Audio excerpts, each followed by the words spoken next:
Turabaramukije mu izina rya Yesu dushimira abantu bose bemera kuduha umwanya wabo kugira ngo dufashanye muri runo rugendo ruje mu ijuru rutoroshe.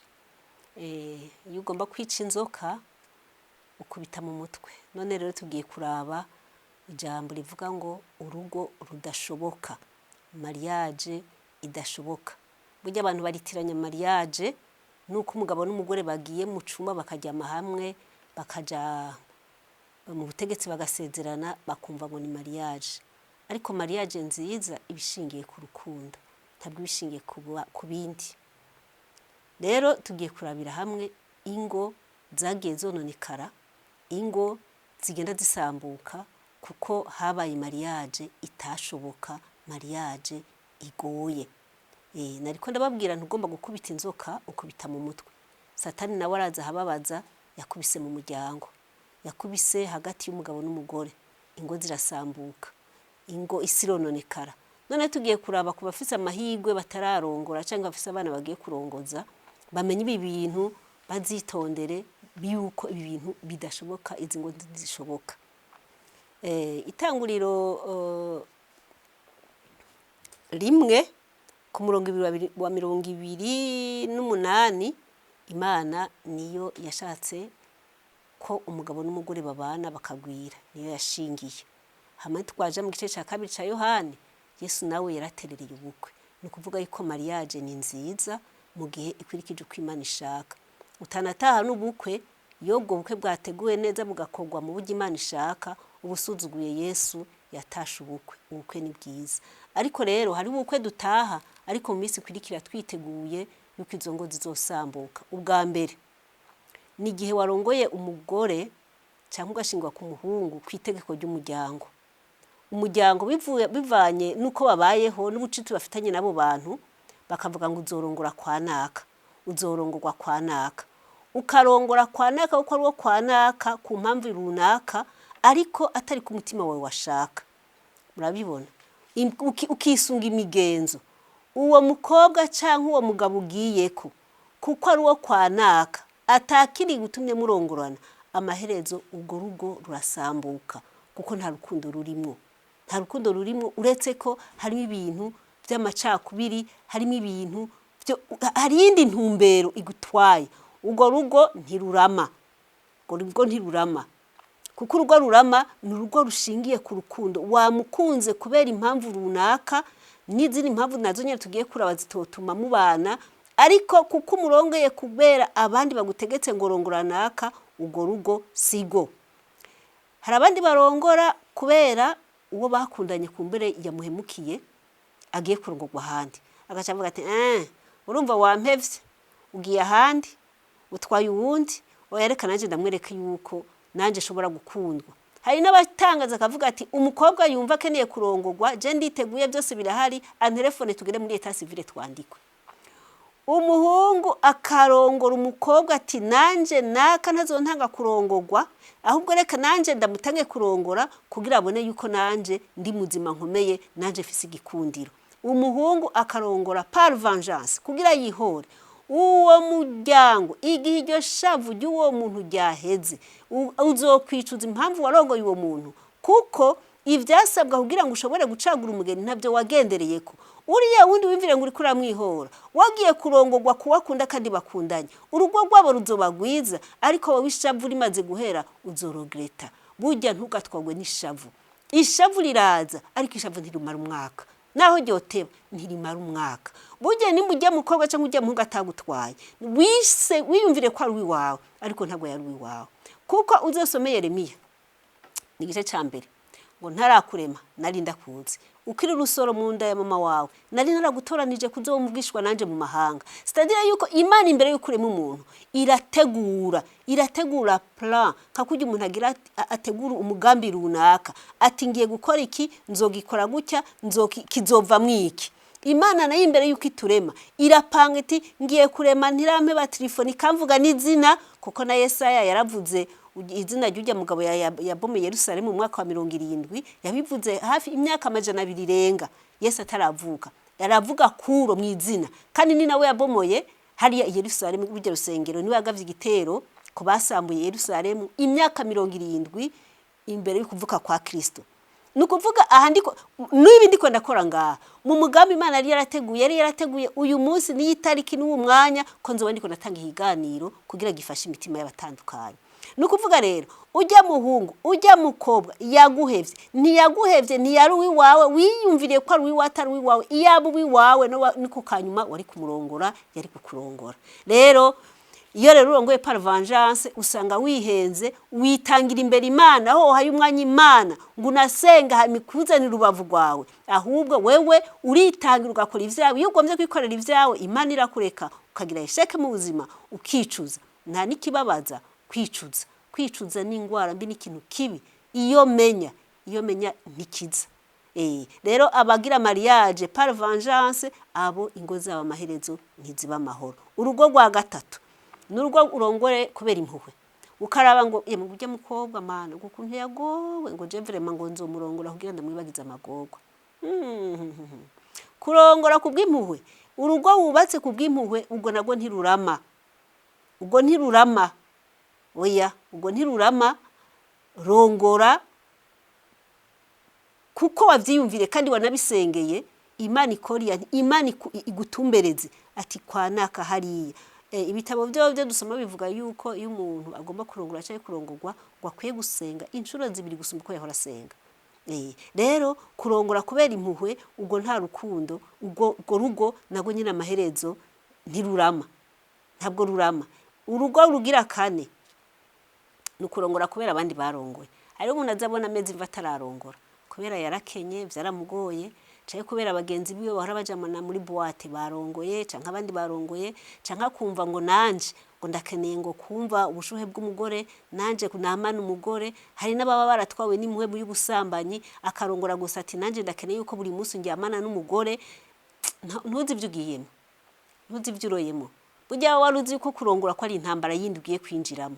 Yaba waruzi ko ari irindi shuri ugiye kwiga ntabwo wari kwihuta ngo nukugira gusa ngo urongore umugore muzoza muraryamana. Urongorwe kugira ngo uronke umugabo muzoza muraryamana. Ivyo onye ni nkuwo kubwira ngo uhereye uno munsi uzokwame uryamye ntabyo gushobora. Uzokwa muri kurageza nyama ntabyo gushobora. Uzokwa muri ntabyo gushobora. Ahubwo urugo nirindi shure n'undi mugambi Imana yatanze kugira ngo abantu bagwire kandi bavyare abana bazorengukana imbere y'ijuru. Ntabwo ari kugira ngo Imana ngo urongowe gusa ngo ugira unezerwe, ahubwo ni yindi projet Imana yakujejwe izokubaza umugore wawe, izokubaza umugabo wawe, izokubaza abana bawe kuburyo ngo tuzohamagwa tukavuga ngo ndi hano data nabo wampaye. Attention rero ukuntu ubanye n'umugore wawe, ukuntu ubanye n'abana bawe, ukuntu barereye Imana kuko ubuzima turimwo buzohera ariko hariho urundi rubanza imbere ruturindiriye. Rero ivyo byose kirazira kurongora ngo uko abandi barongoye. Menye yuko urugo ari umugambi w'Imana atari umugambi w'umuntu. Icya kabiri n'abantu barongora kuko bakwirikiye ubutunzi. Umuhungu akavuga ati ujya mukobwa iwabo baratunze ntituzokena tuzobaho. Ujya mugore afise ibi, ujya muhungu aratunze. Ubutunzi ntabwo bwubaka urugo.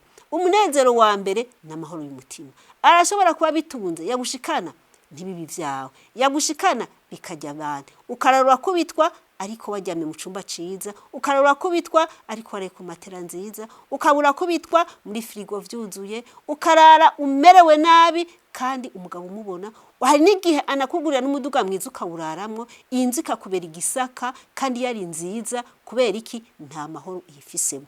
Ugasumbwa n'umugabo n'umugore birira uturengarenga n'agatsima bagashoza amazi ariko umwe ariko arabwira uwundi ngo sheri uwundi ngo sheri, umwe wese akumva aramukunza ukwari. Muravyumva urukundo amahoro ya mbere mu rugo n'amahoro y'umutima. Ariyo mpamvu wa mugore we umugabo amahoro, wa mugabo umugore amahoro, habana amahoro, habakozi amahoro, mugira amahoro mwame mwiryoherewe.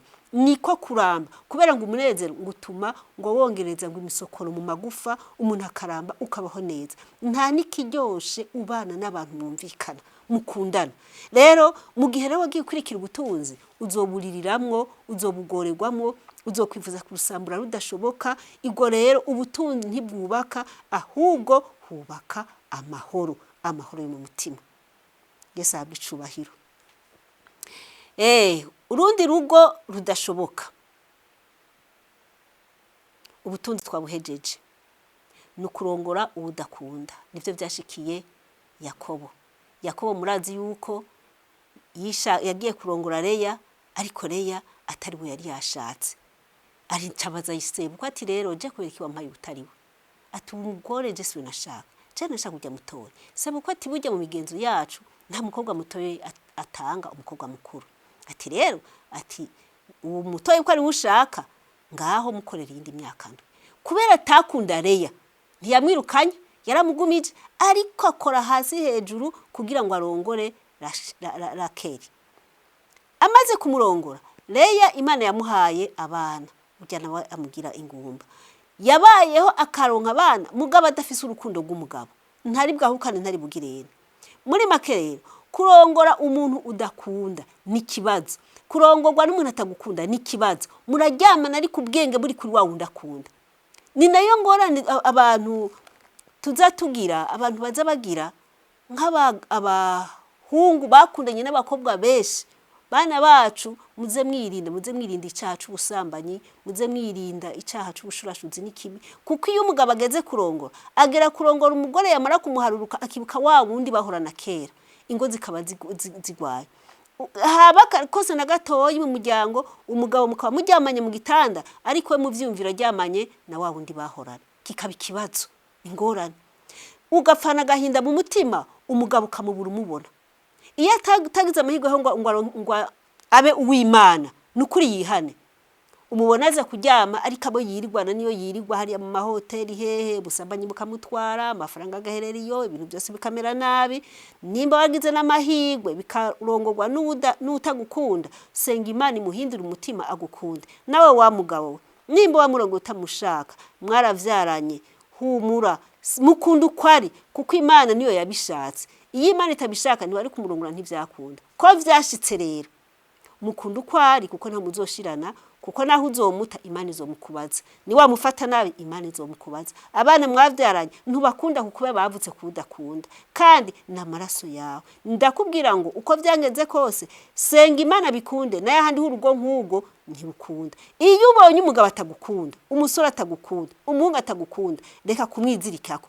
Nje mbwira nabo bavyeyi abakobwa babo batwarinda bagaca babwira umuhungu yamuteye inda ko ategereza kumutwara ku nguvu.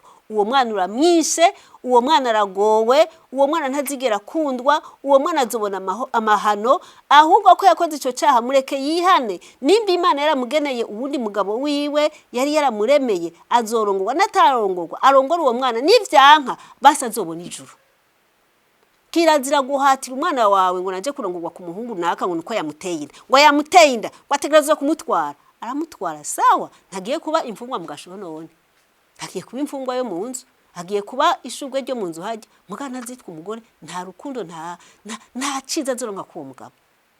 Uretse ko mugabo hari n'igihe uwo mugabo azomutaho akagenda akarondera uwundi mugore ahandi, ukumva ngo yapangiye umugore ahantu runaka, yigire mu gihugu runaka, umukobwa wakagorerwa ngaho. Kizire kurongoza umukobwa wawe ku nguvu, kizire kurongoza umuhungu wawe ku nguvu, ngo wa muhungu wanje tumva ujya mukobwa wanaka ko amuteye inda gutegereza kumutwara. Wa mugabo we ntuzi ico ukoreye umuhungu wawe, wa mugore we ntuzi ico ukoreye umuhungu wawe, wa mugabo ntuzi ico ukoreye umukobwa wawe, mu gihe umurongoje ku nguvu ku muhungu atamukunze, baguye mu kaga, barasambana, bakora icaha, none bagiye gukora n'icaha ko tutazokwigira bumvikana mu rugo, kandi Imana yashaka ko umugabo n'umugore babana mu munezero.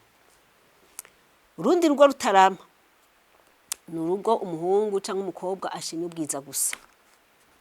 Bibiliya nivuga ngo akazuru karahenda. Burya hari abagore batatu, reka tubite batatu. Hari umukobwa umuhungu abona nubwo yabafuye ijisho akumva aramukundiye imico. Hari umukobwa umuhungu abona akimubona ubwo nyene ubwo nyene yiyumviriye amabanga y'ububatsi, agaca mubona bagenda mu gitanda. Hari n'umukobwa umuhungu abona akumva aramukunze nka mushikiwe. Mushikawe rero ntumurongora, mushikawe uramukunda ukumva ntaco umukorera, ariko ntumugira umugore.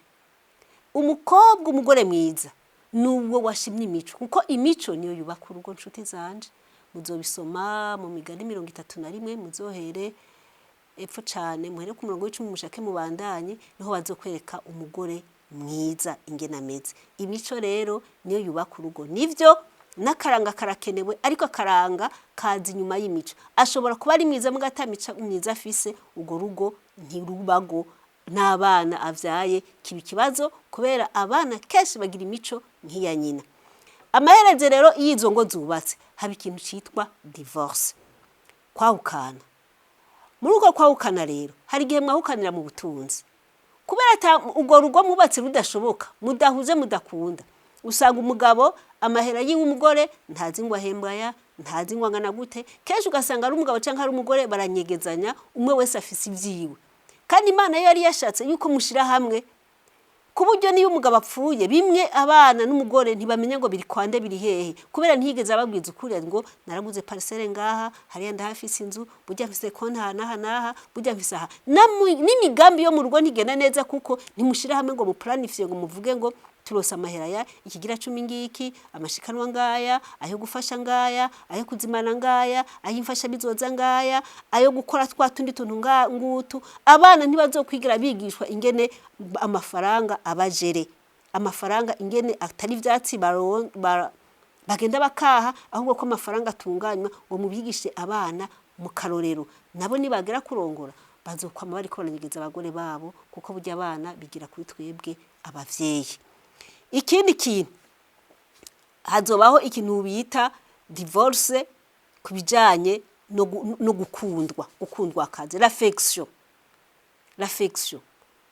Kuko utamukunda waramurongora mushikana ariko umuvyeyi ntazokwigira asubira kubona kandi bitesheri akabizu bitesheri waraye gute uragwaye urakomeye ntuzomuruhura mu vyiyumviro n'ibiganiro by'uzokumva bigushisha kandi muhiri wawe ariho umugabo yategereza kuruhukira. Ubu unye dusigaye dusanga urukundo rufiswe n'abatabifitiye uburenganzira. Abasore n'inkumi barasomana neza vyiza vyibanga nkabubatse ibisuma biza kwiba amabizu atarayi wawe, ariko umugabo n'umugore kakabizu wahora umuha usigaye ugenda kumusoma hariya mu ruhanga ukanka kumusoma nk'umugore wawe kubera iki su wawe ntumwiyumvamwo. Urukundo rurahera kuko wajya abantu b'Imana mwabaga mu mwenda babwire umugenzi wa mbere ufise n'umugore wawe, umugenzi wawe ufise wa mugore we n'umugabo wawe niwe muje nama wawe. Bajya abandi bo ku ruhande reka ndakwereke niba unafise na maraya canke n'ubundi agukunda uzomurabe ujya gukundira ajya amahero muha naho uzoja mu bitaro ntazoza kugwaza ugeze kure ntazoza kukuraba nigihe azoza kukuraba azoza kuraba ahubwo bwawe bugeze ngo arabe yuko yongera kuronka aya mafaranga uhora umuha bya bindi uhora umuha. Rero inshuti yawe magara n'umugore wawe n'umugabo wawe uko kari kose uko yakira wa mugore wawe ndakubwira ngo wararongo ntuzorongorwa kabiri, umugabo wawe yorongora n'ubundi, ariko burya umugabo n'uwa mbere n'umugore n'uwa mbere uko ari mukundirwa, yakena mukunde, yakira mukunde, uko biri kose shira hamwe mukundane nuwo nyene mukunde, niwe agukunda niwe mwavyaranye n'abana bawe nakagufa ko mu magufa yawe nakara ko mu mara yawe niko Bibiliya yatubwiye. Noneho mukunda ukwari mukunda ukwari. Ikindi hariho nyene gugatanya ko muri leta, ariko Bibiliya itubwira yuko nubwo mutandukana muri leta mutatandukanye kubera ubusambanyi, naho nyine ubusambanyi urashobora kwihangana. Nishaka indi twarigeze kwiga ikiganiro turaganira twerekana yuko nta mpamvu umuntu atobabarira. Nubwo umugabo yaba yasambanye mubabarira umusengere, mubabarira umusengere yatewe siwe. Nimba umugore yasambanye mubabarira umusengere.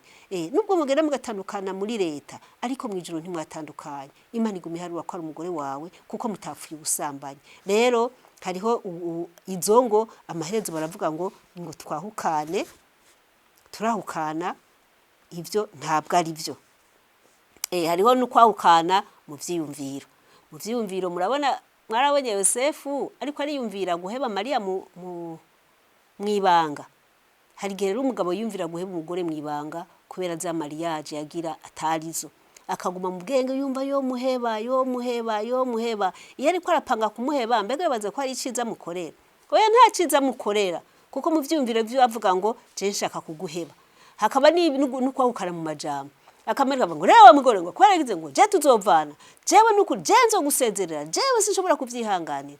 Yaba mwari muzi ingaruka miko ziba kubana umwana rero niwe aguma agira ingorane ati mbega ko bagira bahukane nzojana na mama nzojana na papa nzojana nande umwana ugasigara usanga mwishure n'uwanyuma ukamukubita ngo nibiki nawe mu ubwenge bwiwe buraba destabilize umwana akamererwa nabi kuko aguma yibaza ngo papa na mama buca bahukana nzoja hehe hari no kukana mu cerekerezo ariyo mpamvu muza wumva umugore umwe waje ngomba kuja hanze umugabo ngoya ubundi ngoya ubundi ngo umakaja hari undi akaja hariya iyo mutari mu cerekerezo kimwe murahukana kandi niyo umaze kwahukana dufata umwe akavuga ati je ngiye burayi ati nanje nisigare ngaha uriya mugabo yagahari hakimarira imyaka imisi cyangwa umugore hari igihe kuko ari umuntu afise umubiri hari ibindi bishobora kuba hariho rero divorce spirituelle gutandukana mu kwizera umugasanga asigaye yizera undi ntiyizera umwe yizera biri undi yizera na biriya umati dutangigira cumani undi ati wape rero mutavyumva kumwe kandi mwari mwagize mariage muvyumva kumwe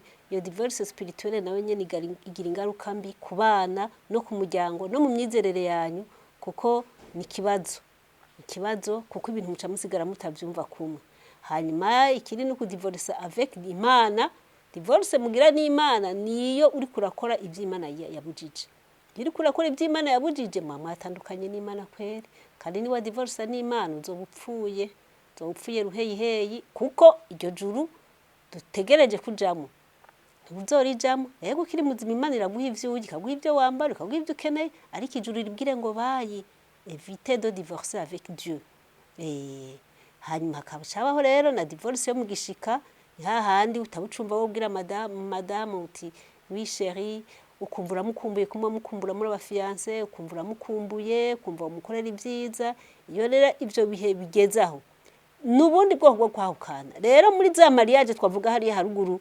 zidashoboka zigoye zivyara iki kintu cy'ama divorce tujeje kuvuga rero bane bacu bavyeyi bacu murinda abana bacu boye kuzohura n'ibisanganya bubaka ingo zishoboka mu izina rya Yesu.